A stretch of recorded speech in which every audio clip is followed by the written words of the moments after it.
안녕하십니까. 알리와 테무의 구매행동 분석에 대해 발표를 맡게 된 성진입니다.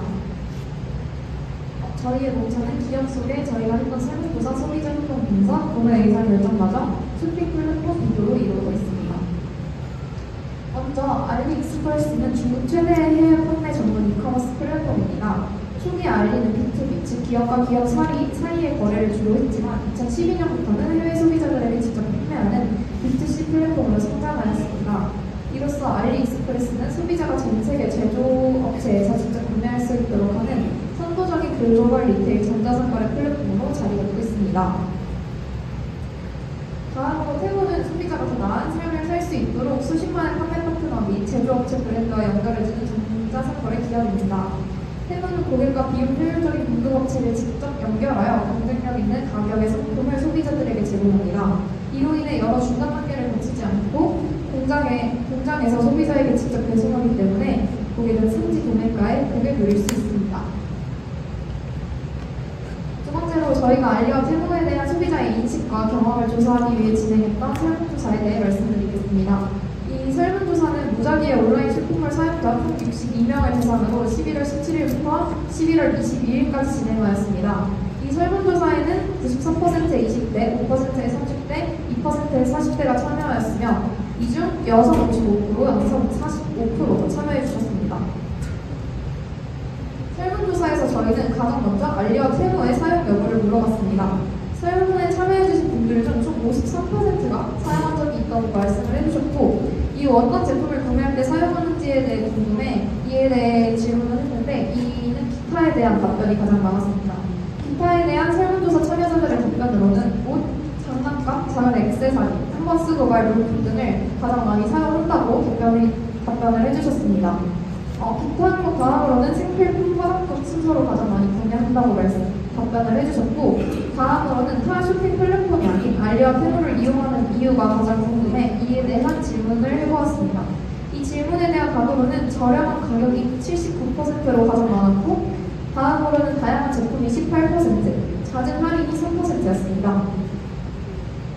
이후에는 소비자들이 알리와 테무에서 구매했던 물건의 품질에 대해 만족을 하는지 궁금해 품질에 대한 만족도에 대해 물어봤는데 63%가 보통이다, 21%가 별로다, 15%가 좋다라고 답하였습니다. 그리고 이후 만족도에 대해 물어본 후 알리와 테무를 앞으로도 계속해서 사용할 것인지 이에 대해 궁금해 이 의향을 물어봤는데 저희는 만족도가 그다지 높지 않다고 봐서 앞으로 사용 의향이 없다는 답변이 더 많을 것으로 예상했지만 이와 반대로 다시 사용하겠다는 만족도가 85%가 나와 저는 이 설문조사를 통해 알리익스프레스와 테무의 제품들의 품질에 대한 만족도가 높지 않지만 이 플랫폼을 왜 계속해서 다시 사용하겠다는 이유가 무엇인지에 대해 생각해보고 소비자 행동에 대해 분석을 해보았습니다. 이 소비자 행동을 분석하기 전 저희가 진행했던 설문조사 소비자 분석을 진행해보겠습니다. 저희가 진행했던 설문조사 속 소비자는 첫 번째로 단순한 의사결정을 하게 만드는 저반의 제품과 소비 경험이 주는 감정이나 느낌을 얻기 위한 쾌락적 목적의 재화인 쾌락적 제품을 구매한다는 점이 가장 첫 번째였고, 두 번째로는 알리와 테무에서 가격적인 측면에서 소비자들에게 충동적이고 비계획적인 구매 행동이 지속적으로 발생한다는 점에서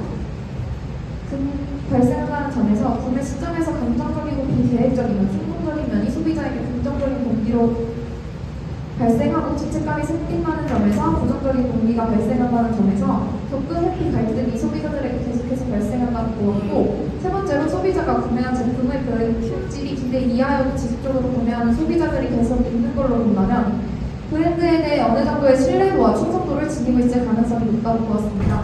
결국 이러한 결과를 종합해 보았을 때 품질과 서비스의 부족을 느끼는 미충족 고객이 많지만 계속 사용하겠다는 점을 보아 과거의 행동은 현재의 구매 행동에 크게 영향을 미치지 않는다고 보았습니다. 이를 통해 저희는 두 가지 이론에 적용해 보았는데요. 첫 번째로는 합리적인 이성이 아닌 감정에 영향하고 비합리적인 결정을 해 한계 효용 체감의 법칙에 따라 일정 손해 이상이 되면 일정 수준이 되면 무덤덤해지는 전망 이론과 대부분 비계획적이고 충동적 스트레스 해소형 소비를 하기 때문에 다양한 선택과 속 고려해야 하는 요인을 제대로 고려하지 않고 문제를 단순화시켜 해결한다는 소비자 휴리스틱 이론에 보았습니다. 이로 인해 주요 행동 요인으로는 가격 공감도가 높은 소비자이고 친구와 지인의 추천을 받으면 한국 소비자들이 특정 니치 제품 구매를 위한 플랫폼으로 인식하고 있다고 보았습니다. 다음으로 알리페모에서 소비자 의사 결정 과정으로 가격 중심의 문제 인식이 소비자에게 주요 고민으로 발생하고 많은 정보를 제공하고 있어 탐색할 거리가 많다는 점에서 정보 탐색에 이점을 두었으며 가격과 배송 기간 또한 타 해외 배송과는 달리 나름 빠른 배송이 이루어지고 저렴한 가격이 있다는 점에서 특별점을 두었고 적극적인 할인과 쿠폰 등을 사용을 유도해 충동 구매를 자극한다는 점에서 소비자의 빠른 결정을 만들었으며 구매 후 불만족한 구매자들이 있을 만큼 저렴한 가격으로 인해 큰 구매를 하지 않는다는 점이 있다고 보았습니다. 마지막으로 쿠팡 11번과 비교를 해보았는데요. 국내 플랫폼은 소비자들의 신뢰도와 편리함 때문에 계속해서 구매를 하고 충성도 홍보 전략으로는 국내 플랫폼에서는 멤버십과 구매 후 서비스에 단어가 있습니다. 이를 통해 앞으로 계속해서 위협받고 있는 국내 쇼핑 플랫폼이 해외 쇼핑 플랫폼에 대처하기 위해서는 빠르고 효율적인 물류망 운영 및 배송 시스템 강화와 할인 이벤트와 한정판 재직선 판매를 통해 차별화된 전략을 취해 글로벌 쇼핑 플랫폼과 대응하여 경쟁력을 확보해야 한다고 생각하였습니다. 감사합니다.